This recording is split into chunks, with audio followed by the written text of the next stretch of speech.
concepts of the temple is that the ground floor is dedicated for listening, the first contact, receiving information. The first floor is dedicated for reflection, thinking, understanding. So it's a place dedicated also for the part of study, as receiving teachings and so on. And then the second floor is dedicated for meditation. As in Buddhist practice, we have this concept of Te Sam Gom Sum, which is listening, understanding and meditating or familiarizing. We have different floors. At the ground floor we have the main temple, which is a place dedicated mainly for meditation, for prayer, also as a simple place where people can come and visit. One thing very practical that we are also making in this ground floor is we have a reception area for the shoe rack and so on. And finally, as been expected for a long time, we have finally toilets that we have been used in for many years, and it was always a little bit difficult from that sense. So we are really building in a way that we take care of making it, first of all, following all the traditional religious, spiritual aspects of the building, by putting all the mantras in the walls, by making all the different ornaments with the mantras, by giving the right shape to it. So it's fully respecting the traditional sacred architecture. We are building in a way that is respectful to the environment. So both the type of material that we are using it in the most respectful way as possible, using natural materials, using materials that are from this region. So for example, all the stone that we use, it comes directly from this region.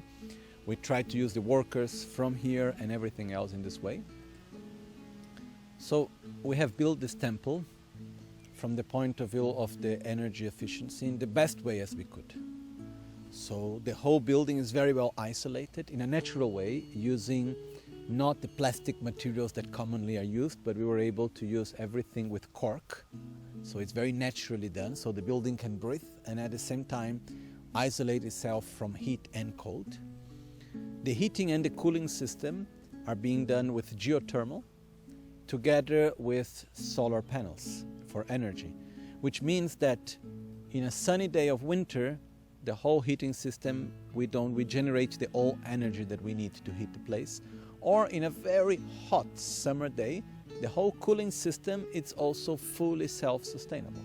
So we don't need to depend on any other external resource.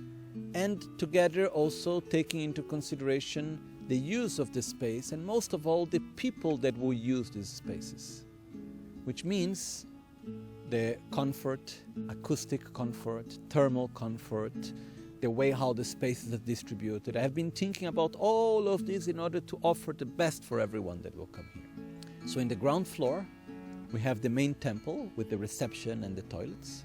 Then we have the first floor, in which we have one place which is the room for our gurus. It's the room of Lama Michel Rinpoche, hopefully for his reincarnation to come soon, but also for great lamas such as Kyabche Trishan Rinpoche or Kyabche Nyima Truku Rinpoche and other great lamas that hopefully will come soon.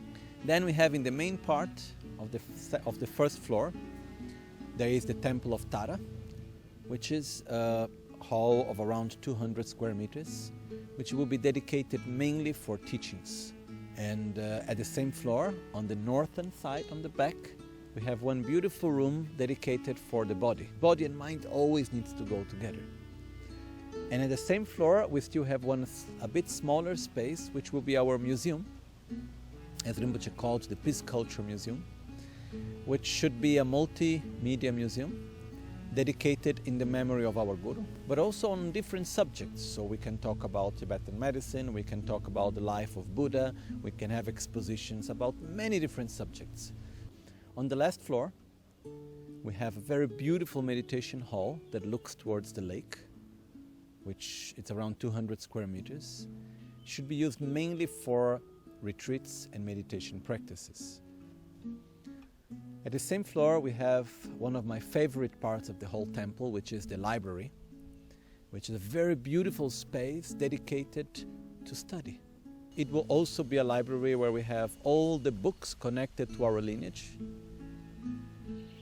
At the second floor also there is a prayer hall, small one, which we call the Dharmapala prayer hall, which every monastery always have, so we will have our own also.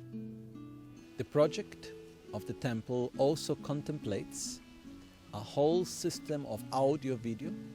There will be a very modern and practical system to do the streaming. Actually, I took mainly into consideration the temple itself.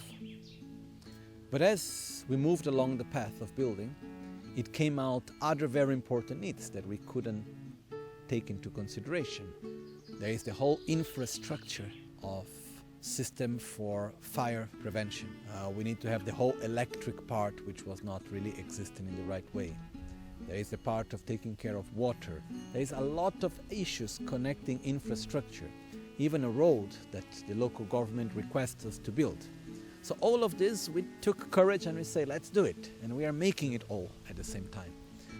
And as many of you know, we have the road to build, which Rinpoche called Tarlam, which is called the Path to Liberation, which is connecting Albagnano to the center.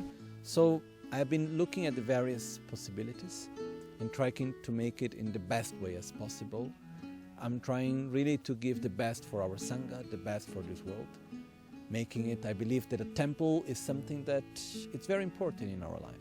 A place which is dedicated for our spiritual practice, for the study of Dharma, for the meditation, for prayers, for receiving teachings, for reflection. I think we really need to make the best